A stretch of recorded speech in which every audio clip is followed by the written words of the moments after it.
Kalau bagi Anda yang berpikir RON berapa akan menjadi lebih irit bensin dan pakai RON lebih tinggi itu bensinnya lebih irit dan RON lebih rendah itu tidak irit bensinnya, no ya. Kok mesin itu di Indonesia terutama ya, itu didinginkan sedingin-dinginnya gitu loh, sedingin mungkin. Karena kenapa? Ini namanya Indonesia coy, ya kan? Nah, kalau orang tanya, kalau di upgrade, itu kan tadi udah ya gue bilang yang lebih cepat panas. Kalau downgrade gimana? Oke. Kalau downgrade saran gue tidak. Kenapa? Jadi, lu jangan ambil kata-kata gue, coba deh lu sekali-sekali lu kuras tangki BBM, lu bilang aja sama bengkel, gue mau kuras tangki dong. Lu lihat kotorannya seberapa gitu loh. Nah, baru nanti lu akan tahu nih gitu loh, maksud gue apa gitu loh. Cari bengkel mobil yang tepat, ayo ke Dokter Mobil aja. Jujur, cepat dan juga lengkap, ayo ke Dokter Mobil aja.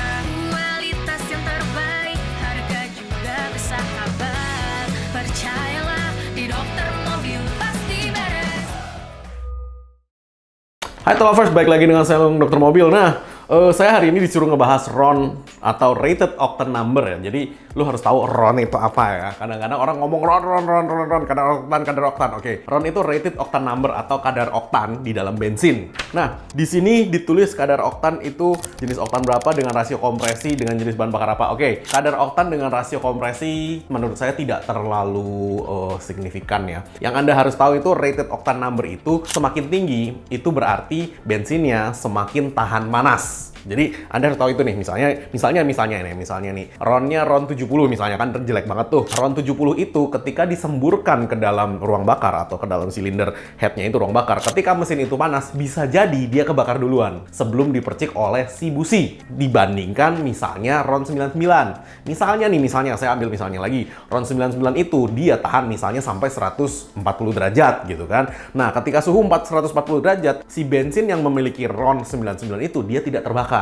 Nah, makanya kenapa RON yang lebih tinggi itu lebih bagus. Kenapa? Karena itu benar-benar mengeliminasi yang namanya knocking atau menggelitik. Karena berarti bensin-bensin ini itu didesain untuk kompresi tinggi dan didesain untuk suhu yang tinggi juga gitu loh. Ketika suhunya tinggi, dia tidak terbakar dengan sendirinya. Makanya Anda mendapatkan bensin yang disembur dan terbakar di timing yang pas. Nah, itu loh yang mereka maunya. Nah, makanya kenapa kok kalau misalkan mobil-mobil racing, drag race, bensinnya itu bensin racing. Bensin racing itu RON-nya RON 110, RON 112.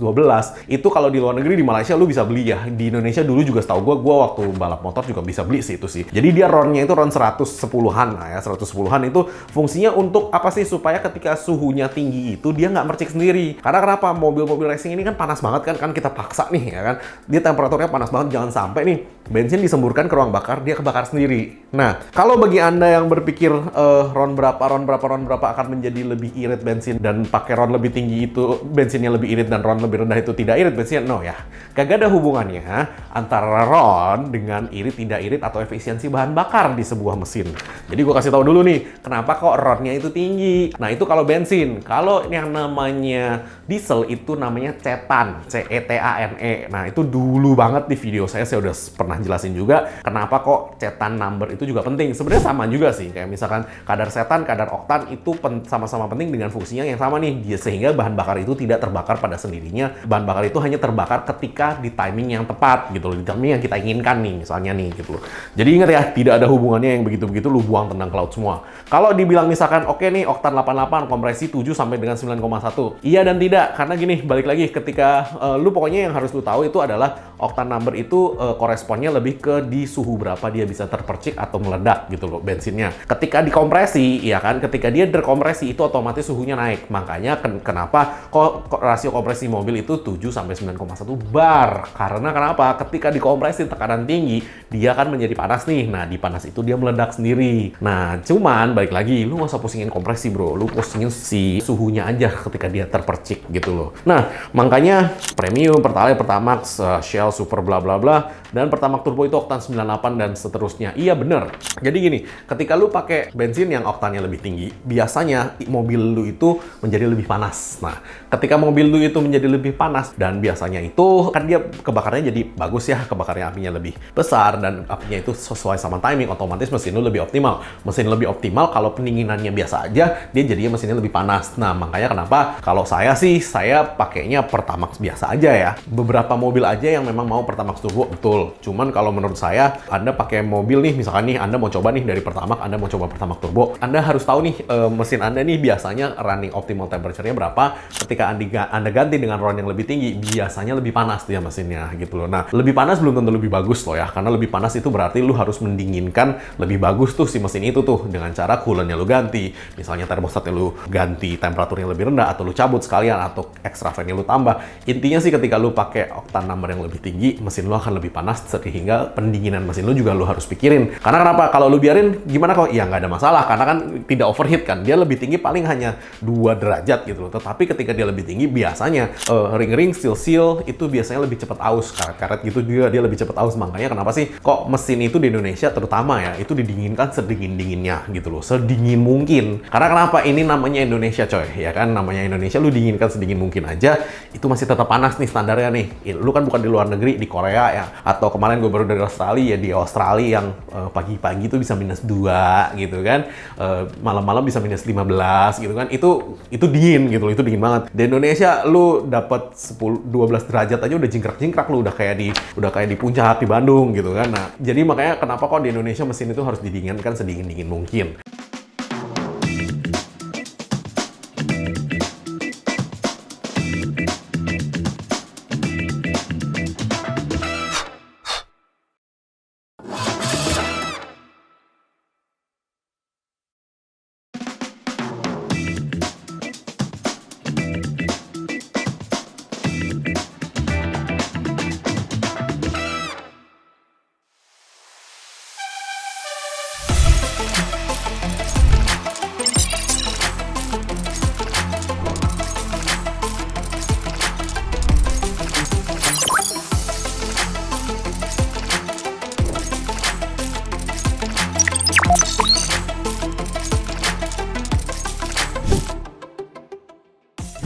Beda banget tarikannya. Mobil gua jadi enteng dan bertenaga. Berasa seperti mobil baru. Ini baru nendang. Tune up Jetly di Dokter Mobil, ini baru nendang. Nah, oktan lebih tinggi memang digunakan untuk di daerah lebih dingin itu lebih bagus. Karena kenapa? Mesinnya lebih cepat panas gitu loh. Kalau di Indonesia sebenarnya lu butuh didinginkan ya. Jadi ingat ya, satu, tidak ada hubungannya dengan efisiensi bahan bakar. Dua, lu gak usah pusingin kompresi. Yang lu harus hitung adalah titik dia bisa terpercik atau terbakar gitu loh. Jadi kalau orang bilang lu naikin oktannya atau apa segala macam, lu harus benar-benar ngerti apa itu oktan dan fungsinya apa sih gitu loh. Nah, kalau orang tanya, kalau di upgrade itu kan tadi udah ya gue bilang yang lebih cepat panas. Kalau downgrade gimana? Oke. Kalau downgrade saran gue tidak. Kenapa? Misalnya ya lu bawa Mercy, BMW, Audi gitu kan. Dia membutuhkan oktan yang cukup lah ya. Gue bilang nggak 98 juga sih. Maksudnya ya di atas 90 lah ya oktannya. Ketika lu downgrade jadi premium, mobil lu bisa batuk-batuk. Kenapa? Dia biasanya bensinnya itu terbakar duluan tidak di timingnya. Ketika bensin itu terbakar duluan tidak di timingnya, satu misfire ya kan. Misfire itu sekali dua kali oke. Sering-sering misfire, piston bisa jebol. Karena kenapa? Itu yang namanya knocking. Makanya kenapa RON itu upgrade oke, paling mentok mesin lu lebih panas dikit kita bisa dinginin, tetapi jangan downgrade. Kalau lu downgrade itu biasanya problem sih. Jadi saya tidak sarankan untuk mendowngrade oktan ya. Justru misalkan oktannya lu tambahin ya otomatis oktan lebih tinggi, otomatis lu pakainya lebih enak. Cuman downside-nya panas tadi itu. Nah, kalau lu mengupgrade oktan di sebuah mesin ya tadi kan gue sudah bilang juga lu harus dinginkan sedingin-dingin mungkin. Karena kenapa? Karena efek sampingnya adalah mesin lu lebih panas operating temperature daripada biasanya. Dan sebenarnya kan saya sudah jelaskan juga ya di video saya sebelumnya ya.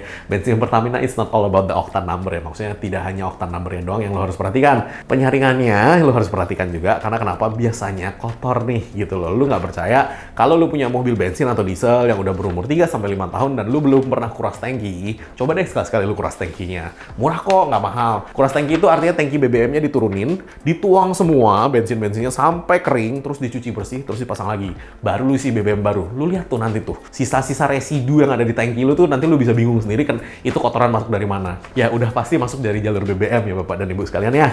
Jadi lu jangan ambil kata-kata gua, coba deh lu sekali-sekali lu kuras tangki BBM, lu bilang aja sama bengkel, gua mau kuras tangki dong. Lu lihat kotorannya seberapa gitu. Nah, baru nanti lu akan tahu nih gitu loh. Maksud gua apa gitu loh. Bukan hanya lu liatin oktannya doang, lu lihat itu bensin saringannya sebagus apa. Oke, jadi sekian dulu penjelasan dari saya Dokter Mobil. Thanks. Jangan lupa subscribe, like, dan komen di YouTube kami. Thanks.